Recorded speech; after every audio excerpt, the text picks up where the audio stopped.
Hello, this is Nick here from Gorgon Reviews. I am talking with Lauren Stock, the star of the upcoming film Cinderella's Revenge. Cinderella's Revenge, it is like Cinderella, including the darker parts that we're all familiar with, but also a lot more murder, like a lot more murder, and some other modern surprises.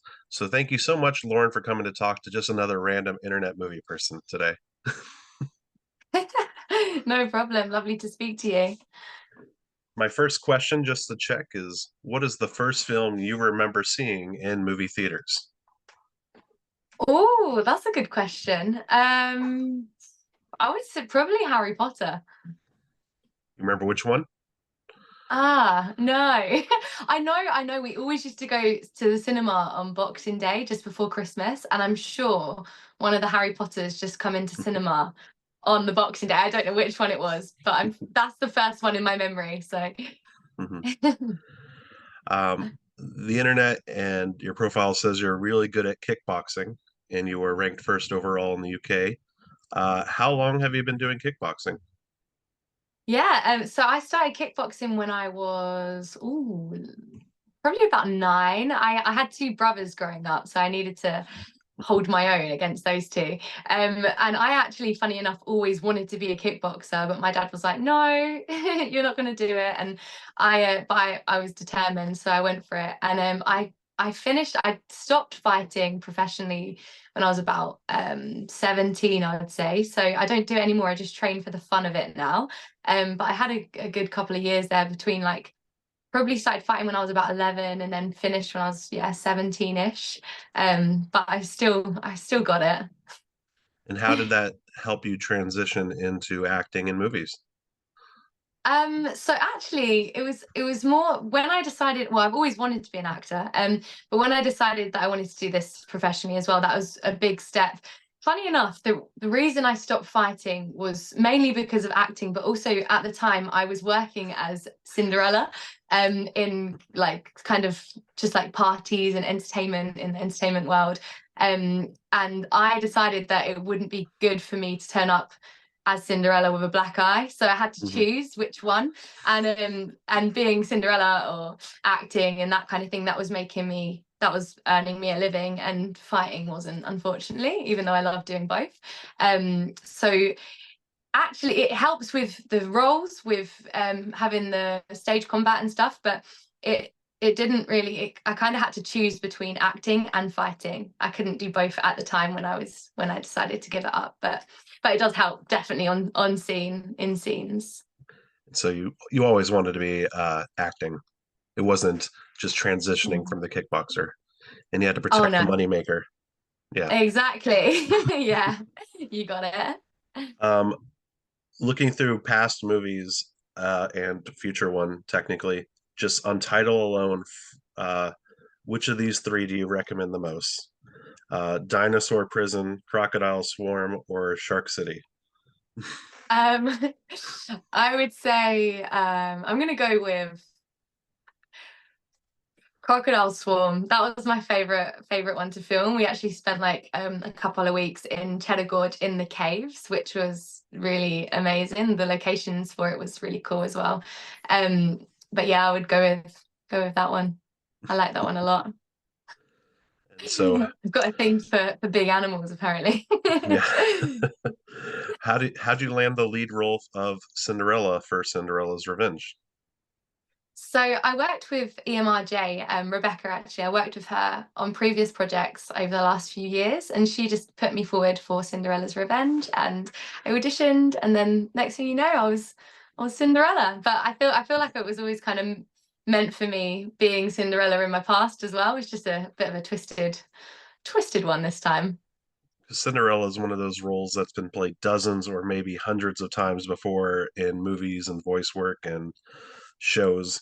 Uh, do you not think that added more pressure to you, or were you ready for it from your past? I well, it's funny because when I was going for like references for Cinderella, I was looking at the one with Lily James where she plays Cinderella, which she does such an amazing, beautiful job of it.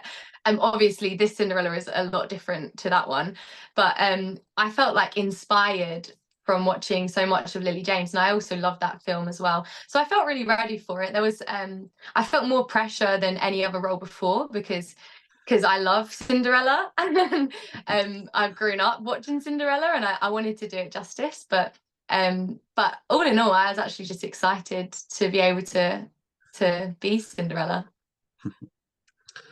Um, in Cinderella adaptations, I would say there's three main parts that are pivotal to making the movie overall like an experience. Obviously, Cinderella, the other two being the stepmother and the fairy godmother. Um, what was your favorite parts of both of those roles in this adaptation for the stepmother and fairy godmother, like the actresses or anything they brought to the picture themselves? Yeah, so firstly, Natasha Henstridge, she played the fairy godmother in this one, and she just done such an incredible job.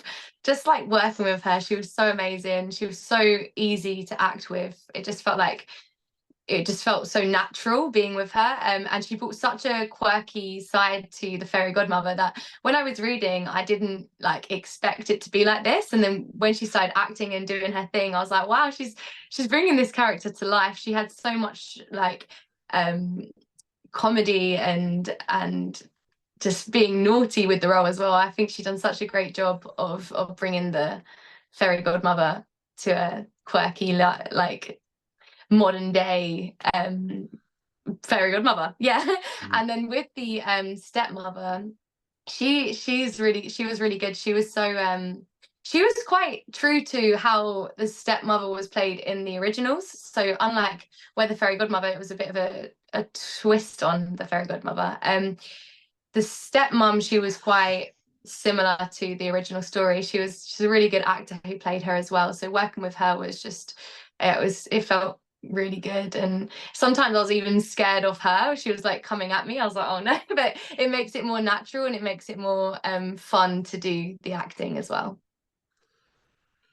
When you got the original script for Cinderella's Revenge, I'm sure just the title alone, you probably imagined a lot that could happen, given that it's going to involve Cinderella murdering people. Um, is there any scene that you were hoping to do for the movie that ended up not happening?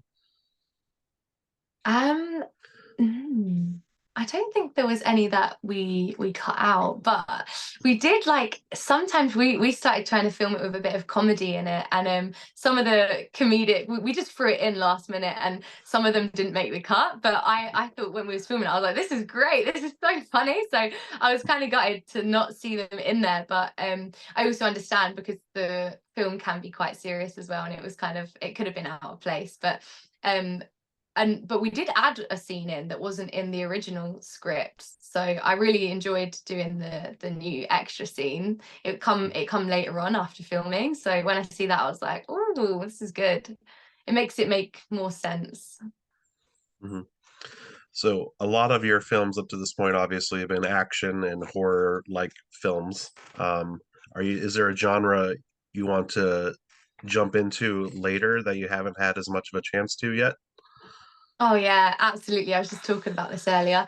I want to go into rom-com actually. I really enjoy like the holiday and films like that. So I've done so much horror and I love doing horror, but I would love to do some rom-com. And also actually because of this role, there was a few moments in it where I actually got to be like the fairy tale Cinderella in love with the prince, and I really enjoyed doing it, and it's made me want to do more of it. And like I said, with the comedic moments in there, I was like, I love this kind of stuff. So definitely rom-com.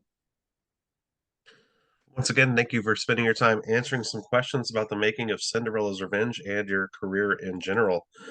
Cinderella's Revenge officially is hitting theaters on April 26, 2024.